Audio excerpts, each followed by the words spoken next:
Bienvenida o bienvenido a esta exploración. Hoy nos metemos de lleno en una de las vanguardias clave, de esas que lo cambiaron todo a principios del siglo XX, el cubismo. Vamos a ver, con ayuda de algunos textos de referencia, de dónde salió, quiénes fueron los protagonistas y por qué sigue siendo importante hoy. Exacto. El plan es entender un poco cómo artistas como Picasso, Braque, bueno, y otros, se lanzaron a romper con siglos de pintura, ¿no? Cómo fragmentaron la realidad en el lienzo. Y lo curioso es que no era para destruirla, sino, paradójicamente, para intentar mostrarla de una forma más completa, diría yo, desde muchos ángulos a la vez. Suena potente. Si veremos las fases que tuvo y cómo se relacionó con otras artes, con la modernidad que estaban haciendo. Vale, pues vamos a ello. Empecemos por el principio, por esa obra que siempre se menciona como el pistoletazo de salida, ¿no? La que armó revuelo. Hablamos, claro, de Las señoritas de Aviñón, de Picasso. Es de 1907. Ahí tienes 5 figuras femeninas, pero muy angulosas, ¿eh? Nada que ver con la sensualidad a la que se estaba acostumbrado. Los rostros son casi máscaras. Sí, se nota mucho la influencia del arte que llamaban primitivo, ¿verdad? Ibérico, africano. Totalmente. Buscaba otra expresividad, algo más crudo, menos refinado, digamos. Ya, eso era rompedor.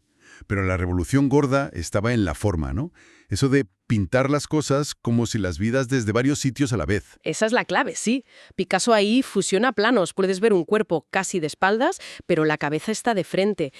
Rompe totalmente con la perspectiva única del Renacimiento. Adiós a la ventanita al mundo. Exacto. Es la multiplicidad de puntos de vista hecha pintura. Y una reducción a formas geométricas muy marcada. Quería un lenguaje nuevo, más conceptual. No buscaba solo copiar lo que veía. Se nota mucho Cézanne detrás, claro, con lo de geometrizar. Y también era una reacción contra otros ismos del momento, ¿no? Como el fauvismo. Sí, reacciona contra el fauvismo y ese énfasis que ponían solo en el color vibrante, casi salvaje. El cubismo va por otro lado, más mental. Entiendo. Oye, ¿y el nombre cubismo salió de ahí? ¿De esa geometrización? Pues fíjate que no. Vino un poco después, y además, como suele pasar, con un puntito despectivo. Un crítico, Louis Boxels, vio unos paisajes de Braque en 1908 y dijo algo así como que reducía todo a pequeños cubos. Y mira, el nombre se quedó. ¡Qué cosas! Bueno, y una vez lanzado el movimiento, ¿cómo siguió? Porque Picasso y Braque no se quedaron quietos, imagino. No, claro que no. Se suele hablar así, a grandes rasgos, de 2 fases principales. La primera es el cubismo analítico. Analítico por... Porque literalmente analizan el objeto, lo descomponen en muchísimas facetas geométricas. Es la fase más hermética, quizá. Predominan los ángulos, las líneas rectas. Y el color casi desaparece, ¿verdad? Son cuadros muy de grises, marrones, ocres. Justo, la paleta es súper austera, casi monocroma. Es que el interés no era el color, sino captar esa idea total del objeto, esa mezcla de 3 dimensiones en un lienzo de 2. La luz tampoco es natural, ¿eh? Viene como de varios sitios. Obras como Muchacha con mandolina de Picasso o... O Hombre con guitarra de Braque, sí, son ejemplos perfectos. Y trabajaron tan codo con codo en esa época que a veces cuesta saber qué obras de quién. Pero, claro, al descomponer tanto, ¿no se volvía todo un poco abstracto? ¿Difícil de entender para la gente de la época? Totalmente. Era un arte que pedía un esfuerzo al espectador, ¿sabes? Una reconstrucción mental. De hecho, fue de los primeros movimientos que necesitó que los críticos escribieran para explicarlo. Pero bueno, esa era parte de la revolución. Cambiar cómo se mira un cuadro. Y después de esa fase tan sesuda, ¿qué pasó? Pues llegó el cubismo sintético, hacia 1912 más o menos, hasta el 14. Aquí las formas se simplifican, se hacen más grandes, más planas.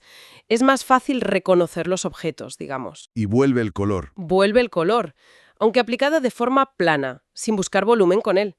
Y aparece la gran novedad. El collage, eso sí que es fuerte. Meter trozos de periódico, de cajetillas, tela, hasta arena he leído. La realidad, la de verdad, metida en el cuadro. Exacto. El collage es una de sus mayores aportaciones. Obras como La naturaleza muerta con silla de rejilla de Picasso son clave. Plantea de forma muy directa la pregunta ¿qué es real y qué es ilusión en el arte?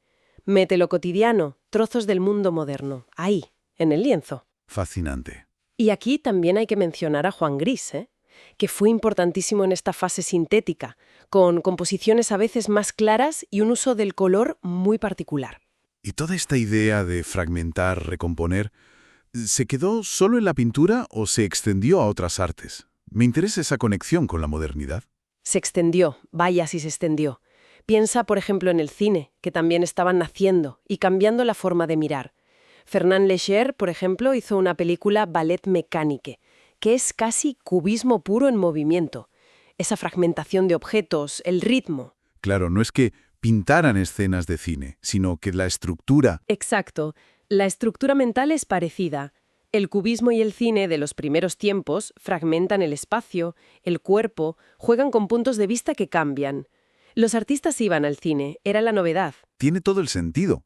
El cine también rompía la visión tradicional del tiempo y el espacio. Y surgieron otras corrientes que bebían de ahí, como el orfismo, de Robert y Sonia Delaunay. Ellos retomaron la fragmentación, pero le dieron muchísima importancia al color puro, a la simultaneidad. Buscaron conectar con la poesía, con la danza.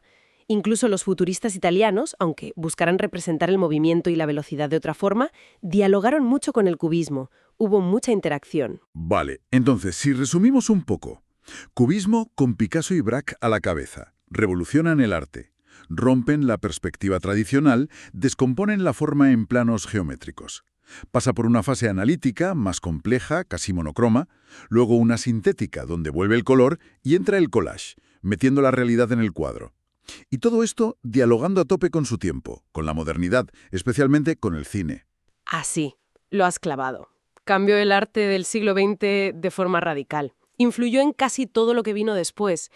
Y creó esa nueva relación con quien mira la obra, que ya no es un receptor pasivo. Tiene que interpretar, reconstruir. Y es que es fascinante pensar que esto pasaba a la vez que la ciencia, con Einstein, o la filosofía, con Bergson, también estaban cuestionando la realidad, ¿sabes? Hablando de relatividad, de tiempo subjetivo, de multiplicidad. El arte estaba respirando el mismo aire de cambio profundo. Nos deja pensando, ¿eh? Si el cubismo fragmentaba la visión para intentar, capturar una verdad más profunda del objeto, más allá de cómo se ve a simple vista, cómo las tecnologías de hoy, que también nos fragmentan la atención, la experiencia, de formas completamente nuevas, cómo están moldeando nuestra percepción de lo que llamamos realidad.